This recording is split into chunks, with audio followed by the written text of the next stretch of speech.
We have the historical analysis of Heart of Darkness. The way we have organized our presentation is we found a secondary scholarly article that goes over the historical elements of the book, and then we have compared those parts to specific quotes from the book itself.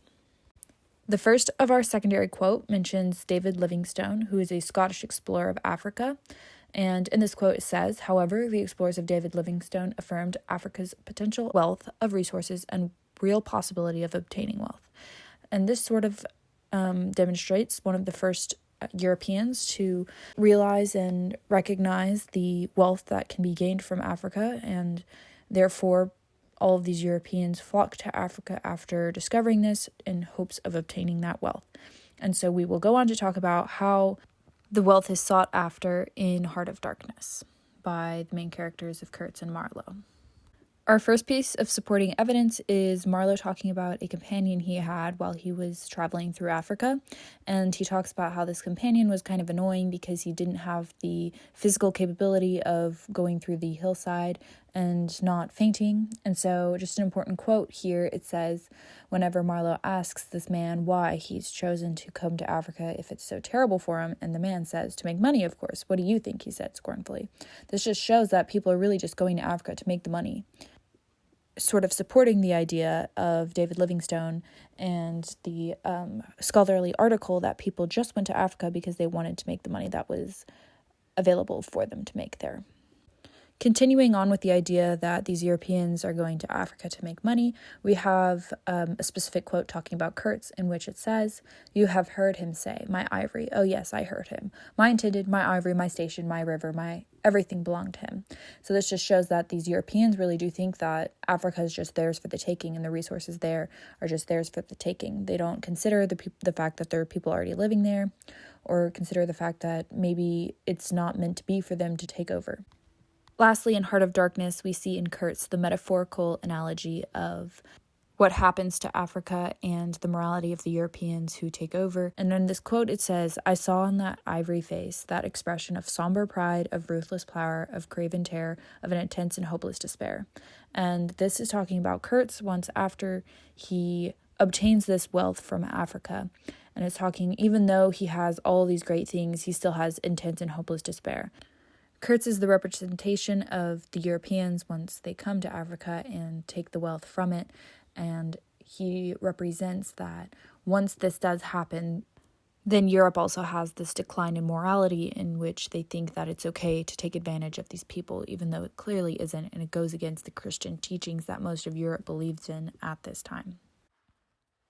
Our secondary source also talks about the leases that different companies were given in Africa during the 19th century. Specifically, the source states that Leopold offered leases that allowed different companies to control certain markets in the area.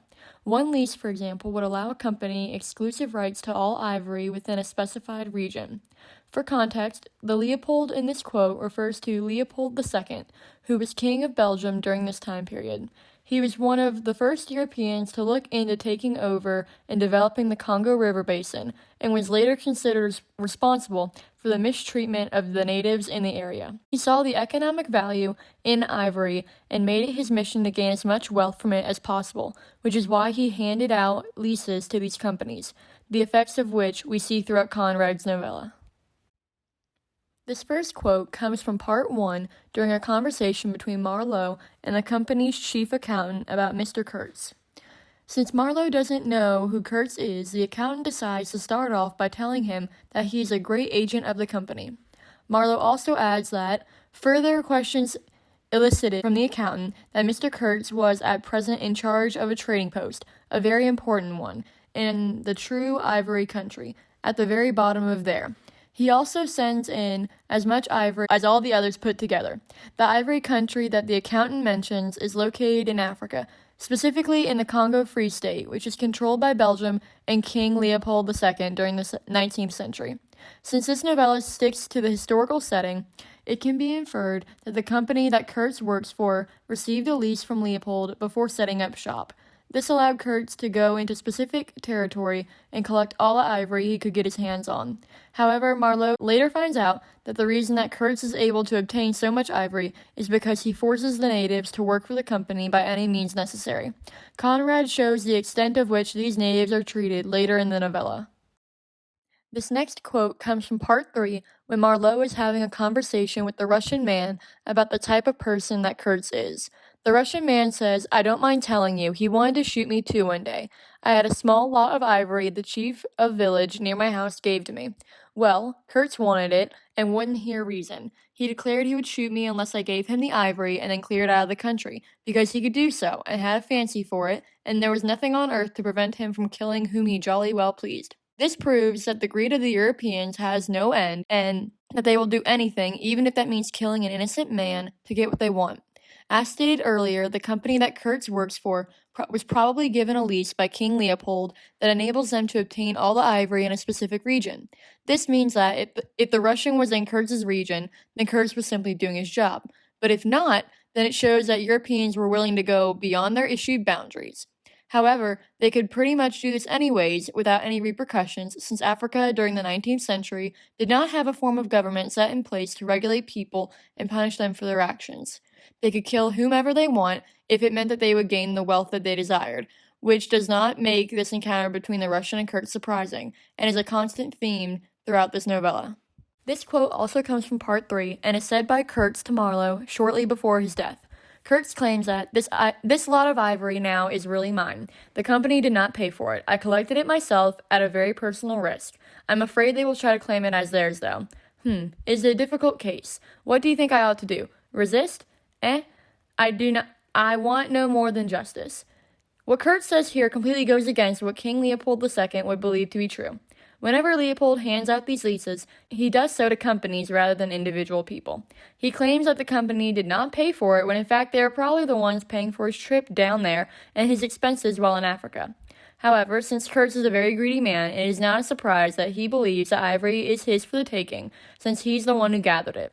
It's also funny how he said he is afraid the company will claim the ivory as their own, and claims he also wants justice, when in fact, he is the one that claimed the ivory as his own from the natives and never thought twice about justice while doing so.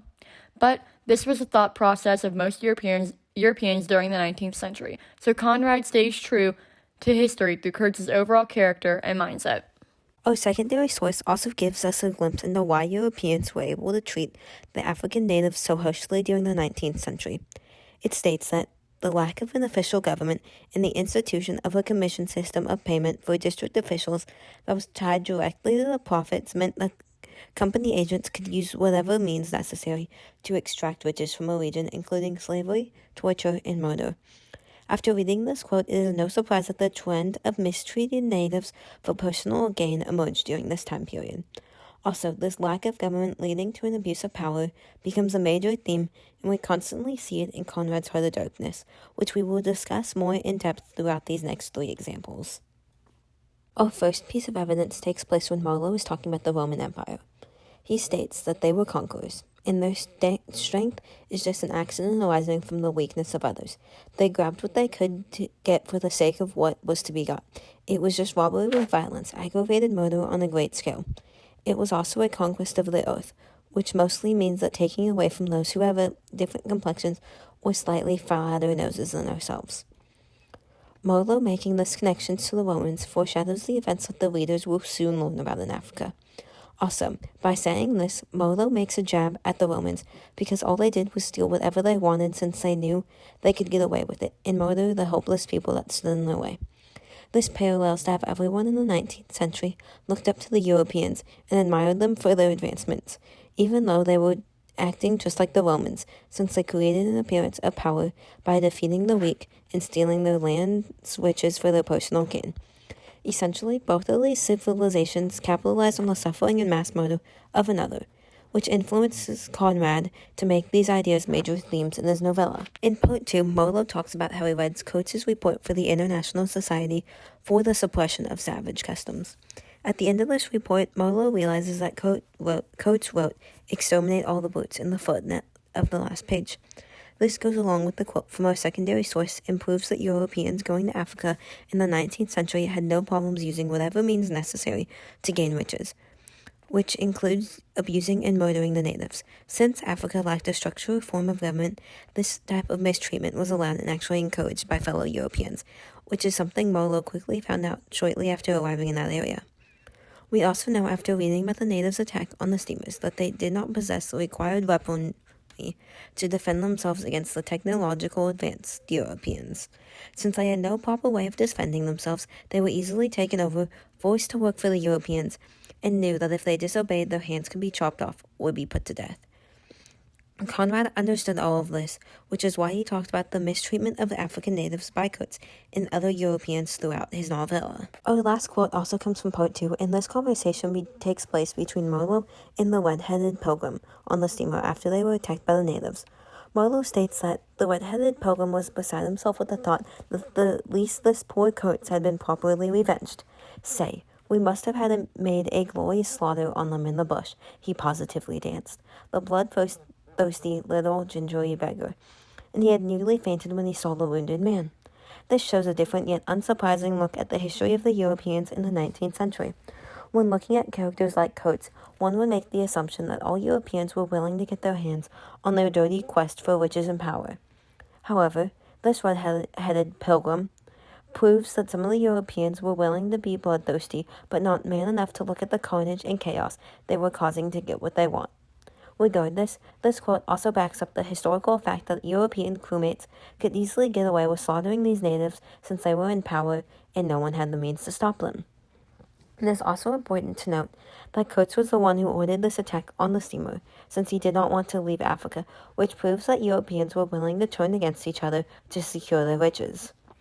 But once again, there was no system of government in place. Coates was able to order this attack without any repercussions. Conrad understood that greedy, powerful men like Coates could get away with anything during this time period in Africa, which is why he revealed who was in charge of the attack and why Coates was unwilling to leave since he would lose his power. This is now the historical adaptation part of our presentation. The historical setting that we chose is World War II, and it specifically happens inside of a concentration camp. Our story would be told from the perspective of a Nazi soldier being sent to work in a concentration camp. Similarly to The Heart of Darkness, this narrator would provide the reader with a stream of consciousness about how he navigated through life at camp.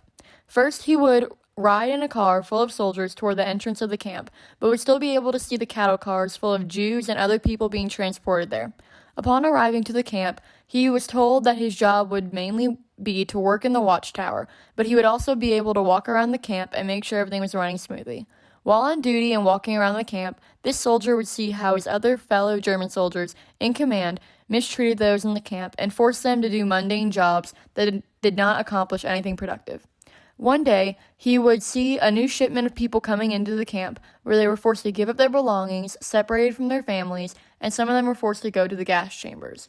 Eventually, the soldier is promoted to being in charge of the barrack at the camp, but like Marlowe, he was more humane towards these people. He told them that as long as they did their job according to the camp standards, he would never hurt them, and he even grew a fondness for them just like Marlowe did with the man who steered his steamer. One day, the soldier finds Hitler's book, Mein Kampf, and read it.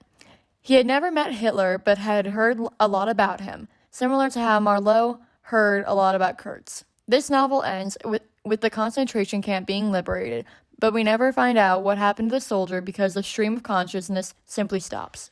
One of the ways that the literary criticism of history weaves into a plotline is how it affects people's mindsets and motivations.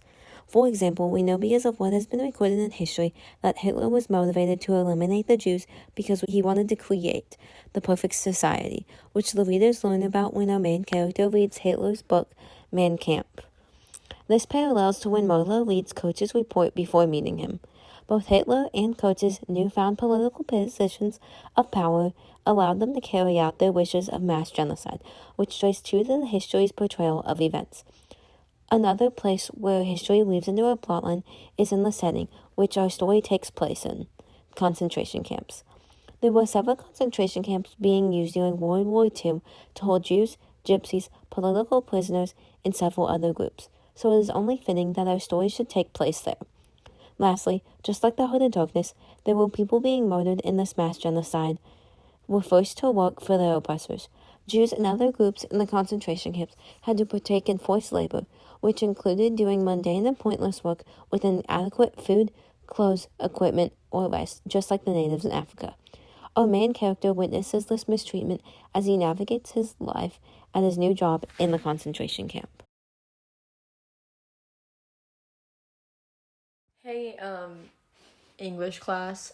So it's currently 3:08 a.m. No, I was not being irresponsible. I fell asleep on the floor, like one does. And last week I told y'all I would show you a clip of Tessa getting completely yeeted into the wall by a cow. And I'm a woman of my word, so roll the clip. Oh, Tessa. Oh, Tessa.